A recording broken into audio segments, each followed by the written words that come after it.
सर्व तरुणांना विनंती आहे, सध्या आरक्षणाचं वारं महाराष्ट्रात खूप जोरात चाललंय। ओबीसी बांधवांना सुद्धा माझी विनंती, मराठी बांधवांना सुद्धा विनंती आहे, या आरक्षणापायी गावागावात भांडणं लागलेले, आता जातीवाद तयार सुरू झाला। माझी सर्वांना विनंती आहे, हा ह्या जातीचा आहे, तो त्या जातीचा आहे, हा ह्या धर्माचा आहे, त्या धर्माचा कधीच म्हणू नका।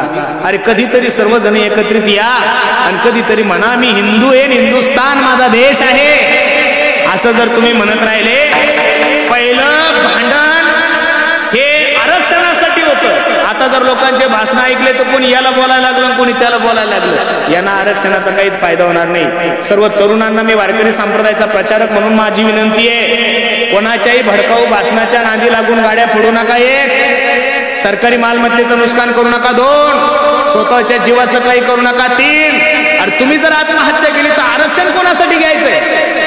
तुम्ही जासाल मरून, पण तुमच्या मायबापाचं सगळ्यात मोठं आरक्षण तुम्ही आहात। तुम्ही जर म्हातारपणात त्यांना सोडून गेले तर त्यांना त्या आरक्षणाची सुद्धा गरज नाही। म्हणून बसणाऱ्या सर्व हिंदू बांधवांना माझी विनंती आहे, सर्व समाज एकत्रित आहेत, फक्त कोणाच्या भडकाऊ भाषणावर आपण याचे बॅनर आणि त्याचे बॅनर फाडू नका।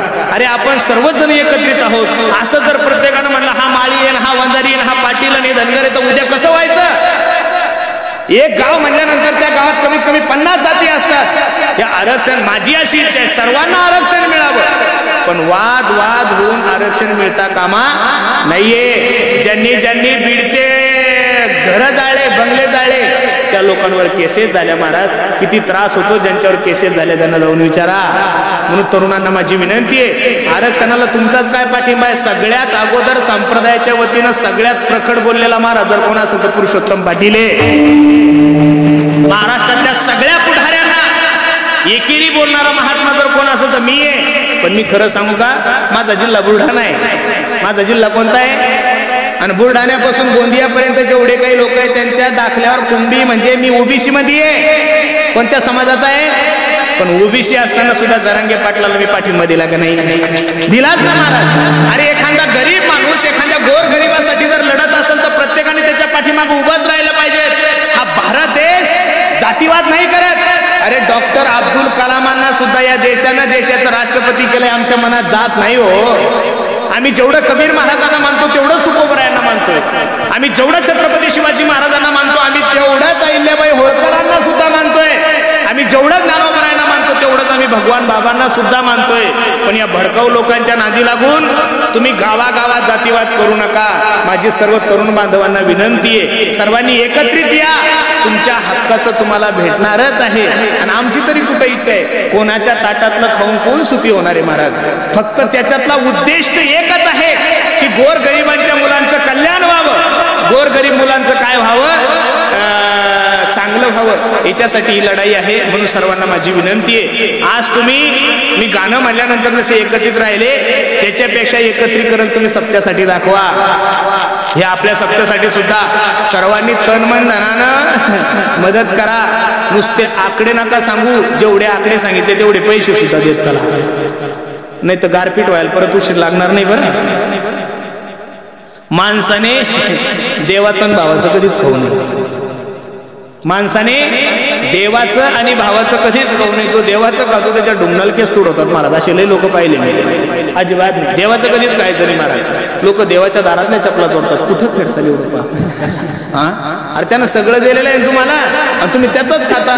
भावकीचं भावाचं देवाचं कधी खायचं? दुर्योधन भावाचं खायला गेला 100 मेले बरं महाराज।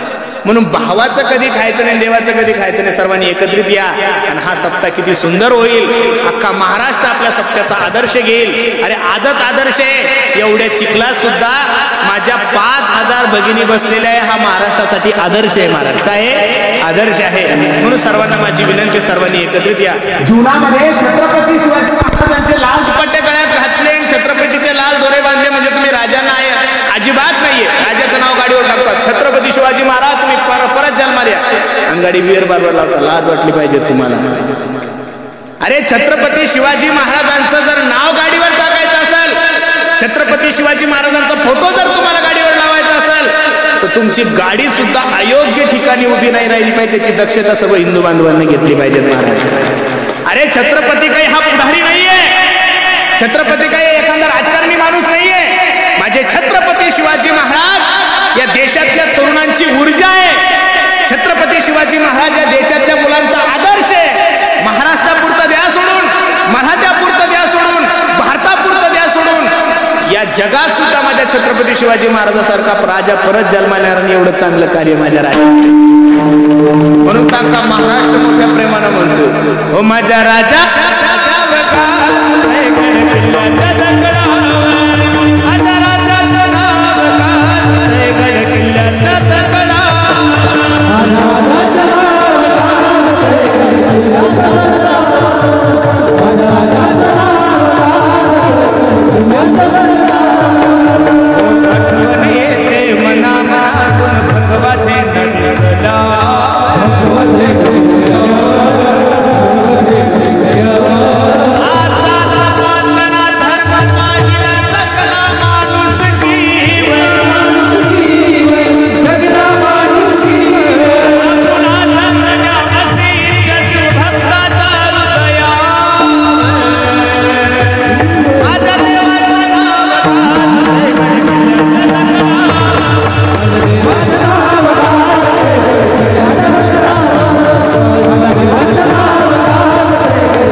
कोण आपल्याकडे वाईट नजरेनं पाहिजे. आणि सर्वात महत्वाची गोष्ट, प्रत्येकाने आपल्या आई वडिलांची सेवा करा. मी नेहमी सांगतो, आई माझी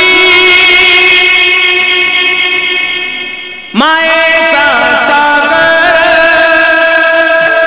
दिला तिने जीवनाला आकार, तळप त्याहून हात आणि रखरख त्या रामात राहिली समाजासाठी तू कष्टाच्या घामात.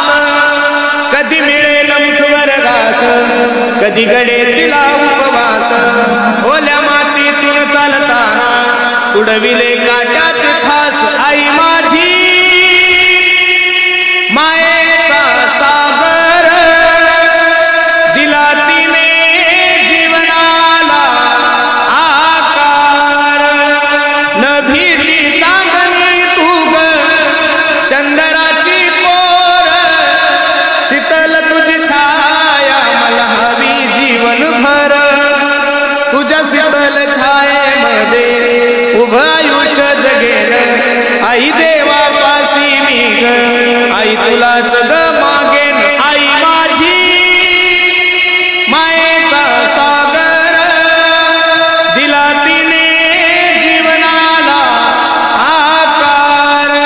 म्हणून पुन्हा एकदा सर्वांना विनंती करतो, प्रत्येकानं आपल्या आई वडिलांची सेवा करा, धर्माची सेवा करा, गायीची सेवा करा. खूप सुंदर नियोजन तुम्ही सर्व मंडळी केलं. पुन्हा एकदा सर्वांच्या चरणी मी माझा माथा ठेवतो. कार्यक्रमासाठी उपस्थित 2 मिनिटं बसा. कृपया कोणीही उठू नका. मी सांगतो तोपर्यंत उठू नका. तुम्हाला तुमच्या बायकाची शपथ आहे. ज्यांनी सुंदर असं हे नियोजन केलं, सर्व कार्यक्रमाचे संस्थांचे अध्यक्ष, सर्व ट्रस्टी, अध्यक्ष आणि ट्रस्टी कोण कार्यक्रम होत नसतो. सर्व गावातल्या लोकांचं सहकार्य लागतं, परिसरातील लोकांच्या सहकार्य लागतं. एकाच्या सहकार्याने हे काम होत नाही. आणि तुम्ही जर माणसाने गावापुरतचे तर तुमच्या सप्ताह फक्त 7-5-3 दशकांचा मेळा, एवढेच लोक राहतील. सप्त्याला व्यापक जर करायचं असेल तर सर्व परिसराचं सहकार्य घ्या, सर्व परिसराला विश्वासात घ्या. आणि आपलं देवस्थान कसं महाराष्ट्र लेव्हलला जाईल याचं सर्व ग्रामस्थ मंडळीने प्रयत्न करा, अशी सर्वांना विनंती. महाराज ज्यांच्यामुळे मला तुमच्या दर्शनाचा योग आला, गायक वादक सर्वच मंडळी ज्यांनी गोड असा पखवाज वाजवला, दोन्ही पखवाजासाठी एकदा सर्वांनी मनापासून टाळी वाजवा. वा, आमचे हे सर्वच महाराष्ट्रातील नामांकित गायक मंडळी, यांच्यासाठी सुद्धा सर्वांनी एकदा प्रेमानं टाळी वाजवा. पखवाजापेक्षा गायकांपेक्षा आमच्या वारकरी संप्रदायाची भविष्यात धुरा ज्या लेकरांच्या खांद्यावर आहे, या छोट्या छोट्या लेकरांसाठी सुद्धा मनापासून टाळी वाजवा. माझा आवाज तुमच्यापर्यंत एवढा गोड आवाज आलाय, पाण्याचा त्रास, पावसाचा त्रास, चिखलाचा त्रास, अशाही परिस्थितीमध्ये आमच्या लेकरांनी एवढी गोड सिस्टीम लावली. आमच्या चैतन्य साऊंड सिस्टीमचे मालक आमच्या दादासाठी सुद्धा सर्वांनी एकदा टाळी वाजवली. वा. म्हणून पुन्हा एकदा सर्वांच्या चरणी मी माझा माता ज्यांच्यामुळे मला तुमच्या दर्शनाचा योग आला. आमचे नामधारक बालयोगी महाराजांचे आवडते शिष्य आमचे सुमित बाबा, बाबांच्या वतीने ही सेवा माझ्याकडे आलेली आहे. बाबांच्याही चरणी मी माझा माथा ठेवतो. ब्रह्मचारी व्यक्तिमत्व आहे आमच्यासारखे, काही लेकरं बाळा नाही महाराज. एखादा ब्रह्मचारी व्यक्ती जर धर्माचं काम करत असेल तर आपल्या सर्वांना विनंती आहे, आपण सर्वांनी त्याच्या पाठीमागे काय राहिलं पाहिजे, उभं राहिलं पाहिजे महाराज. धर्माचं काम कोणी करू द्या, प्रत्येकाने त्याच्या पाठीमागे उभंच राहिलं पाहिजे. ते तुमचं कर्तव्य नसून तो तुमचा माझा काय आहे, धर्म आहे. म्हणून पुन्हा एकदा सर्वांच्या चरणी मी माझा माथा ठेवतो. बाळापूर्ण आमचे आकाश दादा, त्यांचे मित्रमंडळी सर्वच आलेले आहेत. सर्वांच्या चरणी मी माझा माथा ठेवतो. जाता जाता सर्वांना एक छोटीशी विनंती करतो. आम्ही ज्या परिसरामध्ये राहतो त्या परिसरामध्ये एक छोटीशी गोशाळा सांभाळतो. तुम्ही म्हणसाल काही पैसे वगैरे मागता का महाराज?